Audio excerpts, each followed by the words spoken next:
السلام عليكم ورحمة الله وبركاته. معكم مروة سليمان من قناة تكنولوجيا المعلومات. في فيديو النهاردة هنتكلم عن ازاي نضيف ال HTML sitemap to WordPress ويب سايت باستخدام تول اسمها WordPress SEO HTML sitemap.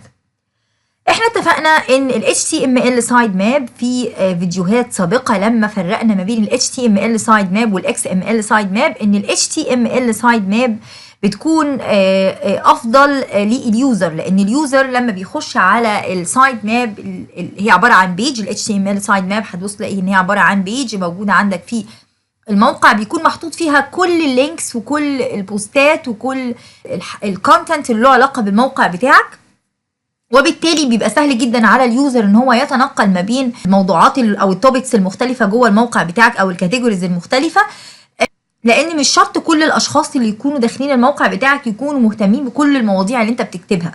ممكن يكون مهتم ببعض المواضيع، فيقدر ان هو يتنقل بشكل سهل جدا من خلال السايد ماب الخاصه بموقعك اللي احنا بنقول عليها HTML سايد ماب. هنروح للداشبورد الخاصه بالويب سايت او الووردبريس ويب سايت بتاعك، وبعد كده بتروح على الاضافات وبتروح على اضافه جديد، ومن اضافه جديد بتبتدي ان انت تحط التول اللي احنا قلنا عليها او تعمل انستول للتول اللي احنا قلنا عليها اللي هي WordPress SEO HTML sitemap. فبنروح في البحث في الاضافات وهنكتب WordPress اختصارها SEO HTML sitemap،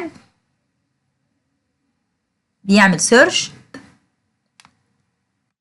هي دي الاداة اللي احنا بندور عليها، وبعد كده بنروح نعمل التنصيب الان.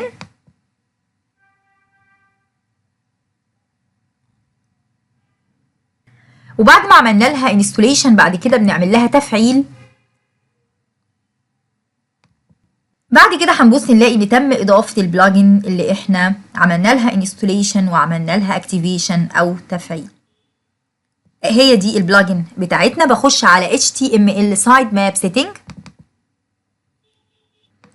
بعد كده بروح اظبط الجزء الخاص بالسيتنج زي ما احنا شايفين. ده الجزء اهو بتاع السيتنج بتاع البلجن بتاعنا. بنزل هنا للسايد ماب بيج وابتدي ان انا اعمل سيلكت للبيج، فهختار البيج بتاعتي هي سايد ماب بيج. هختار هتبقى جو تو كولكشن سايد ماب. بعد كده بقول له لوكيشن اون ذا بيج، فهقول له replace the page's content. النمبرز اوف كولوم لي اوت 3 2 هخليها عبارة عن كولوم لي اوت 3. هتشوفوا الكلام ده. بعد كده بروح اعمل سيف او حفظ للتغيرات بالمنظر ده كده. هنا هعمل السايد ماب what page is your side map placed on link to your side map page. زي ما احنا شايفين ده شكل السايد ماب بتاعتي او ال HTML سايد ماب بتاعتي. بتبقى بالمنظر ده، بتبقى صفحة فيها الصفحات وكل المواضيع اللي عندي على الووردبريس ويب سايت بتاعي، والجزء الخاص بالاطفال والجزء الخاص بالديكور.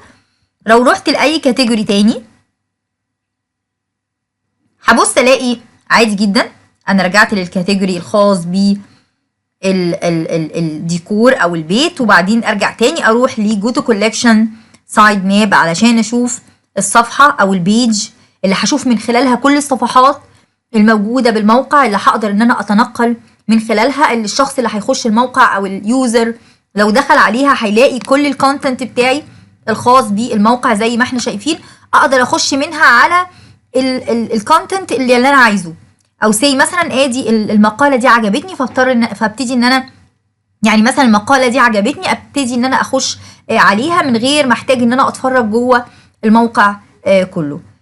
اتمنى ان انتوا تكونوا استفدتوا من الفيديو النهارده. ما تنسوش تعملوا سبسكرايب للقناه لو عجبتكم وشير ولايك للفيديو. بشكركم والسلام عليكم ورحمه الله وبركاته.